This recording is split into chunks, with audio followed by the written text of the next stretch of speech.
Hi everyone, welcome to my channel. Board examக்கு போறதுக்கு முன்னாடி இந்த வீடியோ நீங்க பார்த்துட்டு போனீங்க அப்படினா உங்களுக்கு ரொம்ப யூஸ்ஃபுல்லா இருக்கும். ஒரு இம்பார்ட்டன்டான டிப்ஸ் இந்த வீடியோல நான் உங்களுக்கு சொல்ல போறேன். क्वेश्चனை ஃபர்ஸ்ட் ரீட் பண்றதுக்கு முன்னாடி நீங்க ஃபர்ஸ்ட் டேபிளை ஃபுல்லா அண்டர்ஸ்டாண்ட் பண்ணிக்கோங்க. 1 டேபிள் கொடுத்திருந்தாலும் 2 டேபிள்ஸ் கொடுத்திருந்தாலும் ஃபர்ஸ்ட் டேபிளை அண்டர்ஸ்டாண்ட் பண்ணதுக்கு அப்புறம் क्वेश्चனை ரீட் பண்ண ஸ்டார்ட் பண்ணுங்க. இதுதான் ஃபர்ஸ்ட் டிப்ஸ். இப்போ ஃபர்ஸ்ட் டேபிள் நேம் என்ன கொடுத்திருக்காங்க அப்படினா ஸ்டாக். இது கேபிட்டல் லெட்டரில் கொடுத்துருக்காங்க அப்படின்றத நோட் பண்ணிக்கோங்க.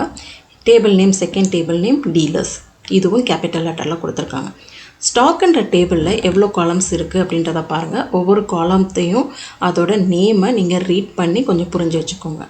செகண்டு டேபிளோட காலம்ஸும் நீங்கள் அண்டர்ஸ்டாண்ட் பண்ணி வச்சுக்கோங்க. ரைட், அதுக்கப்புறம் இப்போ கொஸ்டினை ரீட் பண்ண ஸ்டார்ட் பண்ணுங்கள். Question number 1. To display the details of all items in the stock table in ascending order of stock date.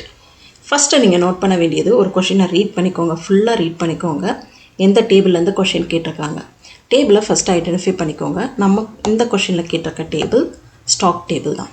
Right, டேபிளை அண்டர்ஸ்டாண்ட் பண்ணோன்னே ஃபஸ்ட்டு லைனை பாருங்கள். டிஸ்பிளே அப்படின்னு பார்த்தோன்னையும் நீங்கள் கண்ணை மூடிட்டு எழுதினாலும் சரி, கண்ணை திறந்து வச்சுட்டு எழுதினாலும் சரி, நீங்கள் ஃபஸ்ட்டு எழுத வேண்டியது செலக்ட். நெக்ஸ்ட் லைனை ஃப்ரம், வேர். ரைட், இந்த 3 ஸ்டேட்மெண்ட்டுமே டு டிஸ்பிளே அப்படின்றதுக்கு ரொம்பவே இம்பார்ட்டண்டான 3 லைன்ஸில் நீங்கள் எழுதி வச்சுக்கோங்க. நெக்ஸ்ட்டு என்ன பண்ணணும் அப்படின்னா, செலக்ட்டுக்கும் ஃப்ரம்முக்கும் மிடில் நீங்கள் என்ன எழுதணும் அப்படின்னா, எவ்வளோ நம்பர் ஆஃப் காலம்ஸை நம்ம டிஸ்பிளே பண்ண சொல்லி நம்ம கொஷினில் கேட்டிருக்காங்கன்னு பாருங்கள். To display the details of all அப்படின்னு சொல்லி மென்ஷன் பண்ணியிருந்தால் நீங்கள் ரொம்ப ஈஸியாக இந்த பிளேஸில் ஸ்டார் அப்படின்னு சொல்லி மென்ஷன் பண்ணிட்டா போதும், அந்த பார்ட் முடிஞ்சிடும். ஃப்ரம்முக்கு அடுத்து நீங்கள் என்ன மென்ஷன் பண்ணணும் அப்படின்னா, டேபிளோட நேமு நம்மளுக்கு எப்படி நம்ம கொஷின்ஸில் கொடுத்துருக்காங்களோ அதே மாதிரி தான் டைப் பண்ணணும். இங்கே ஸ்டாக்கை அப்பர் கேஸில் கொடுத்துருக்காங்க, அப்போ ஃப்ரம்க்கு அடுத்து ஸ்டாக்குன்னு சொல்லி போட்டாச்சு. கண்டிஷன்ஸ் ஏதாவது கொடுத்துருக்காங்களான்னு கொஷினில் செக் பண்ணி பாருங்கள். கண்டிஷன்ஸ் இங்கே நம்மளுக்கு எதுவுமே கொடுக்கல. Ascending order of stock date அப்படின்னு சொல்லி கொடுத்துருக்காங்க. அசெண்டிங் ஆர்டர் அப்படின்றப்போ நம்மளுக்கு ஆர்டர் பை அப்படின்ற கமெண்ட்ஸ் தான் யூஸ் பண்ணணும் அப்படின்றத நான் கிளியராகவே என்னோடய வீடியோவில் சொல்லியிருப்பேன். அந்த வீடியோக்கான இமேஜை நான் மேலே டிஸ்பிளே பண்ணி காட்டியிருக்கேன். அந்த வீடியோ பார்க்காதவங்க பாருங்கள். அசெண்டிங் ஆர்டருக்கு நம்ம எப்படி எழுதணும் அப்படின்னா, வேறுன்றதை நீங்கள் டிலீட் பண்ணிக்கோங்க, இல்லை ஸ்ட்ரைக் அவுட் கூட பண்ணிக்கோங்க. ரைட், அப்போது வேறுன்ற கமாண்டுக்கு பதிலாக ஆர்டர் பை அப்படின்னு சொல்லி டைப் பண்ணிக்கோங்க. ஆர்டர் பை அப்படின்றது ஸ்பேஸ் விட்டு தான் நீங்கள் எழுதணும். Right, so everything in lower case or everything in upper கேஸாக இருக்கணும். ரைட், ஆர்டர் பை அப்படின்னு சொல்லி நம்ம எழுதியாச்சு. இப்போது எந்த காலமுக்கு ஆர்டர் பை கேட்டிருக்காங்க, ஸ்டாக் டேட். ஸோ கொஷினில் பார்த்தோன்னே இதை தான் கேட்டிருக்காங்க அப்படின்னு சொல்லி இதை எழுதிடக்கூடாது. நம்மளோட டேபிளில் காலம் நேம் எப்படி மென்ஷன் பண்ணியிருக்காங்களோ அதே மாதிரி தான் நம்ம எழுதணும். இங்கே ஸ்டாக் டேட் அப்படின்றது எப்படி கொடுத்துருக்காங்க, எஸ்டிகே டேட் அப்படின்னு சொல்லி கொடுத்துருக்காங்க. எஸ் கேபிட்டல் லெட்டரில் கொடுத்துருக்காங்க. அதே ஃபார்மேட்டில் தான் நம்ம இங்கே ஆர்டர் பைக்கு எடுத்து கொடுக்கணும். கொடுத்துட்டு கோலன் கொடுத்துட்டோம் அப்படின்னா நம்மளுக்கு query முடிஞ்சிருச்சு. Question number 2. To display the item code and item name of those items from stock table whose unit price is more than ₹10. First எடுத்தோடனே கொஷினை பார்த்தோன்னே டு டிஸ்பிளேன்னு இருக்கா, செலக்ட் கமாண்டு தான். அப்போ ஃபஸ்ட் எடுத்தோடனே செலக்ட் அப்படின்னு சொல்லி டைப் பண்ணிவிட்டு ஃப்ரம்மை போட்டுக்கோங்க. வேர் நம்மளோட கொஷின்ஸ்க்கு இருந்தால் வேர் கண்டிஷன் அப்ளை பண்ணலாம், இல்லைனா டெலீட் பண்ணிக்கலாம். வேர் போட்டுக்கோங்க, இல்லை போடாமல் கூட வச்சுக்கோங்க. ரைட், இப்போது செலக்ட்டுக்கும் ஃப்ரம்முக்கும் மிடில் எவ்வளோ நம்பர் ஆஃப் காலம் டிஸ்பிளே பண்ணணுமோ அந்த காலம்ஸை நம்ம இங்கே மென்ஷன் பண்ணணும். கொஷினை திரும்ப ரீட் பண்ணி பாருங்கள். To display item code item name of those item from stock table. Right, item கோடும் ஐட்டம் நேமையும் தான் டிஸ்பிளே பண்ண சொல்லியிருக்காங்க. ஸ்டூடெண்ட்ஸ் இங்கே நீங்கள் நல்லா அண்டர்ஸ்டாண்ட் பண்ண வேண்டியது, query தான் எழுதணுமே தவிர அவுட்புட் எழுதிடக்கூடாது. அப்போ query தான் நம்ம இங்கே எழுத போகிறோம். ஐட்டம் கோடும் ஐட்டம் நேமும் ஸ்டாக்குன்ற டேபிளில் என்ன ஃபார்மேட்டில் கொடுத்துருக்காங்க, ஐடி கோடு ஐடி நேம். ரைட், ஐ மட்டும்தான் கேபிட்டலில் இருக்குது, ரிமைனிங் எல்லாமே ஸ்மால் கேஸில் தான் இருக்குது. ஐடி கோடு கமா ஐடி நேம் கொடுத்தாச்சு. இப்போது ஃப்ரம்க்கு அடுத்து டேபிளோட நேம் நம்மளுக்கு நல்லாவே தெரியும். டேபிள் நேம் ஸ்டாக்கு அப்பர் கேஸில் தான் கொடுக்கணும். ரைட், நெக்ஸ்ட்டு நம்மளுக்கு என்ன கொடுத்துருக்காங்க, யூனிட் ப்ரைஸ் இஸ் மோர் தென் ₹10. இப்போ யூனிட் ப்ரைஸ் எப்படி மென்ஷன் பண்ணியிருக்காங்கன்னு பாருங்கள். யூனிட் பிஆர்னு சொல்லி மென்ஷன் பண்ணியிருக்காங்க. நம்மளுக்கு யூனிட் ப்ரைஸ் யூனிட் பிஆர்னு சொல்லி எல்லாமே லோவர் கேஸில் கொடுத்துருக்காங்க. ஸோ அதே ஃபார்மெட்டில் தான் நம்ம இங்கேயும் டைப் பண்ணணும். யூனிட் பிஆர் மோர் தென்றனால கிரேட்டர் தென் 10 அப்படின்னு சொல்லி கொடுத்துட்டோம் அப்படின்னா நமக்கு query முடிஞ்சிருச்சு. கொஷின் நம்பர் 3, டு டிஸ்பிளே அப்படின்னு நீங்கள் பார்த்தோன்னேவும் உங்கள் ஆன்சர் ஸ்கிரிப்டில் செலக்ட் ஃப்ரம்னு சொல்லி நெக்ஸ்ட் லைனில், வேறுன்னு சொல்லி நெக்ஸ்ட் லைனில், இந்த 3 லைன்ஸும் நீங்கள் எழுதிக்கோங்க. இப்போ கொஷினை ரீட் பண்ணலாம். To display the details of those items whose dealer code decode is 1 or 2 or quantity is stock is more than 100 from the stock table. Decode அப்படின்றது dealers tableல இருக்க column. QTY அப்படின்றது stock tableல இருக்க column. அப்போ 2 column பற்றி பேசியிருக்காங்க. From அடுத்து அந்த 2 columns நீங்கள் ஃபஸ்ட்டு மென்ஷன் பண்ணிக்கோங்க.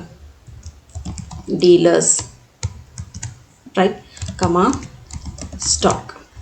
இது ரெண்டுமே நீங்கள் டேபிளோட நேமை மென்ஷன் பண்ணிவிட்டு நெக்ஸ்ட்டு வேர் கண்டிஷனில் டீலர்ஸ் டாட் டி கோடு, நீங்கள் அதுக்கு முன்னாடி டேபிள்ஸை வந்து செக் பண்ணிக்கோங்க. காலம் நேம் எப்படி மென்ஷன் பண்ணியிருக்காங்க, டி மட்டும்தான் கேபிட்டல்ஸ், கோடெல்லாம் ஸ்மால் லெட்டர்ஸில் தான் இருக்குது. ஸோ அதே மாதிரி தான் நம்மளும் கொடுக்கணும், right. T code equal to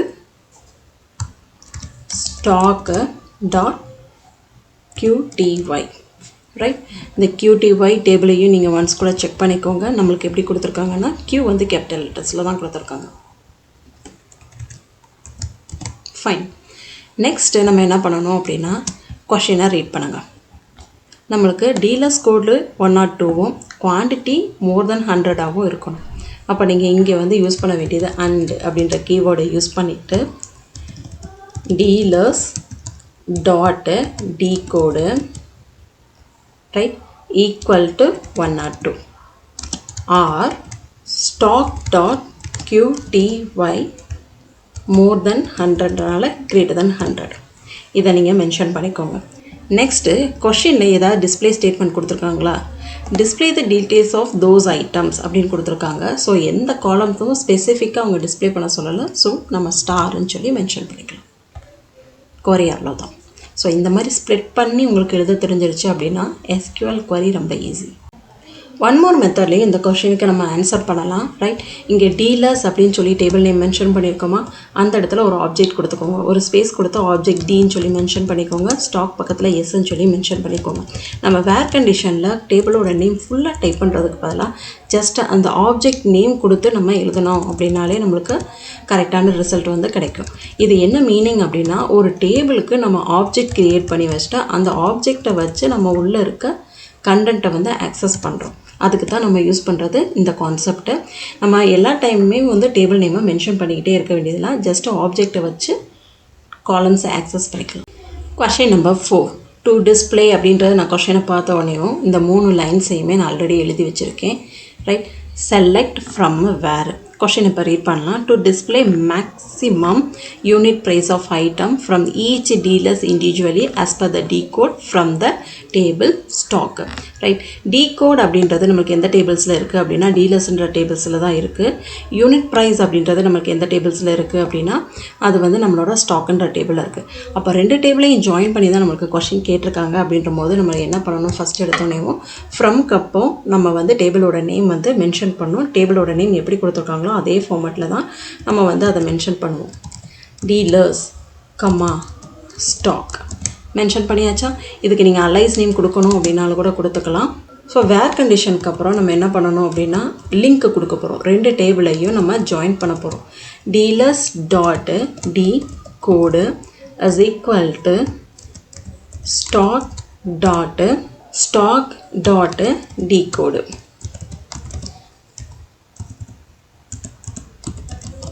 right. இது ரெண்டுமே நீங்கள் மென்ஷன் பண்ணிக்கோங்க. 2 டேபிள்ஸ் கொடுத்துருந்தாலே 2 டேபிள்ஸை கனெக்ட் பண்ணுறதுக்கு இதுதான் மெத்தட். ஃப்ரம் கடுத்து 2 டேபிள் நேம், வேர் கடுத்து டீலர்ஸ் டேபிளில் இருக்க காமனான காலம் நேம், ஸ்டாக் டேபிளில் இருக்க காமனான காலம் நேம் ஈக்குவல்ட்டு கொடுத்து மென்ஷன் பண்ணிக்கோங்க. Fine. Next display the maximum unit price. அப்போ மேக்ஸ் ஆஃப் ஃபங்க்ஷன் அக்ரிகேட் ஃபங்க்ஷனை யூஸ் பண்ணி தான் நம்ம ஃபாலோ பண்ணணும்.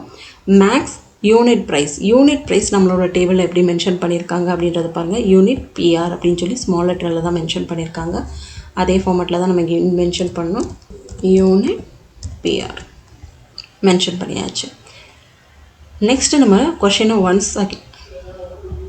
நெக்ஸ்ட் கொஷினை ரீட் பண்ணி பாருங்கள். To display the maximum unit price of item of each dealer individually as per the T code from the table stock. அப்போ இதை வந்து நம்ம individually as per the T code பிரகாரம் நம்ம ப்ராசஸ் பண்ணணும் அப்படின்றனால ஆர்டர் பை அப்படின்னு சொல்லி கொடுத்துட்டு நம்ம வந்து டிகோடுன்னு சொல்லி கொடுத்துடணும். கொஷினில் unit price of item each dealers individually as per the T code. அப்போ நம்ம என்ன கொடுக்கணும் அப்படின்னா ஃப்ரம்க்கு அடுத்து நம்ம ஆர்டர் பை கமாண்ட் வந்து யூஸ் பண்ணணும். Order by T code. இந்த டிகோட் நம்ம எதுலேருந்து எடுத்துக்கணும் அப்படின்னா ஸ்டாக் டேபிளில் இருந்து தான் நம்ம எடுத்துக்கணும். ஏன்னா ஃப்ரம் த ஸ்டாக் டேபிள் அப்படின்னு சொல்லி கொடுத்துருக்கனால ஸ்டாக் டாட் டிகோட்.